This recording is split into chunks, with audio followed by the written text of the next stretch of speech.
लोग कंबल ओढ़ के घी पीते थे, कुछ लोग कंबल ओढ़ के मधु पी रहे हैं, तो वो लोग एक्स्ट्रा जानते हैं, एक्स्ट्रा उन लोगों के पास एनर्जी है।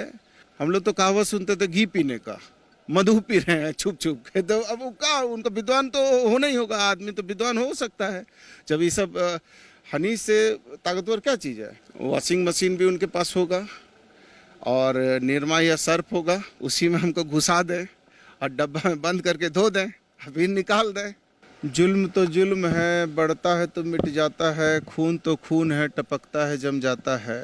तो जितना जुल्म होगा उतना हम मजबूत होंगे।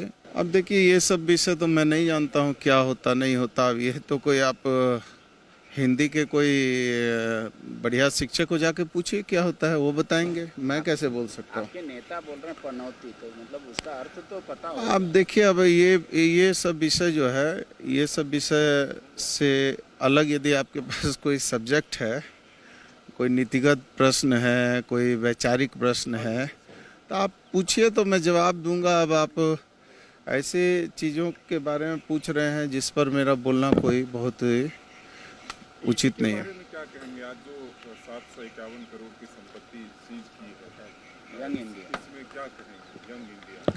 हम इस पे यही कहेंगे कि जुल्म तो जुल्म है, बढ़ता है तो मिट जाता है, खून तो खून है, टपकता है जम जाता है। तो जितना जुल्म होगा उतना हम मजबूत होंगे और जितना भी वो परेशान करेंगे हम और मजबूती से उभरेंगे। इसलिए इसके लिए कोई चिंता की बात नहीं है। बांग्लादेशी घुसपैठ झारखंड में बढ़ गया, एनआरसी लागू करने की जरूरत। अब देखिए, आदरणीय बाबूलाल जी हमारे राज्य के बड़े नेता हैं, मैं बहुत छोटा नेता हूं, तो मैं आदरणीय बाबूलाल जी के बारे में कोई बहुत अनर्गल बात नहीं कह सकता। लेकिन हाँ, इतना ज़रूर कहूँगा कि आदरणीय बाबूलाल मरांडी जी तो जेवीएम बनाया था हम सबों ने मिलकर। तो जेवीएम में जब थे तो बड़ा ये सब मुद्दे नहीं उठते थे। अब जो है कि अब भारतीय जनता पार्टी में हैं, तो अब ये सब बात कर रहे हैं, उनकी भी मजबूरी है, कुछ तो उनका भी। बाबूलाल जी जो है कल ऑफिशियल उनका एक्स है, ट्विटर है, उन्होंने लिखा कि राहुल गांधी का डीएनए ही भारत में। हाँ, निश्चित तौर पर अपने अपने लोगों की अलग अलग सोच हो सकती है। जिसके पिता ने शहादत दिया हो और आतंकवादियों ने जिनके पिता की निर्मम हत्या किया हो, देश के लिए शहादत दिया हो, जिसकी दादी ने देश के लिए शहादत देने का काम किया हो, जिसके पुरखों ने इस देश को आज़ादी दिलाई हो, निश्चित तौर पर उनके लिए इस तरह की बातों को लोग कहेंगे, कहने दीजिए। लेकिन दुनिया जानती है कि इंदिरा प्रियदर्शनी जो है, आयरन लेडी को शहादत देनी पड़ी, राजीव जी को शहादत देनी पड़ी, उनका वो वंश है, उनका खून है, और उस खून पर यदि तोहमत लगा रहे हैं तो मैं समझता हूं कि ये बहुत ही इस देश की जनता कभी माफ़ नहीं करेगी। सरयू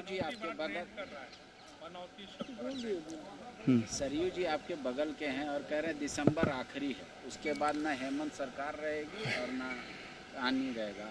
नहीं, बहुत अच्छे लोग हैं, जानकार लोग हैं। लोग कंबल ओढ़ के घी पीते थे, कुछ लोग कंबल ओढ़ के मधु पी रहे हैं, तो वो लोग एक्स्ट्रा जानते हैं, एक्स्ट्रा उन लोगों के पास एनर्जी है, एक्स्ट्रा वो विद्वान हैं और ज्योतिषाचार्य भी हैं, भविष्यवक्ता भी हैं, तो बोल सकते हैं। उनके पास तो आइडिया है ना भाई। हम लोग तो कहावत सुनते थे घी पीने का, मधु पी रहे हैं छुप छुप के। तो अब वो का उनका विद्वान तो होना ही होगा, आदमी तो विद्वान हो सकता है जब ये सब हनी से ताकतवर क्या चीज़ है। हाँ बिल्कुल बिल्कुल, अरे भैया, तो भाई अब उसके लिए तो देखिए वॉशिंग मशीन भी उनके पास होगा और निरमा या सर्फ होगा, उसी में हमको घुसा दें और डब्बा में बंद करके धो दें, फिर निकाल दें। चरित्रवान तो है ही हो, तो चरित्रवान लोगों का तो बोलना बड़ा अच्छा होता है, होना चाहिए।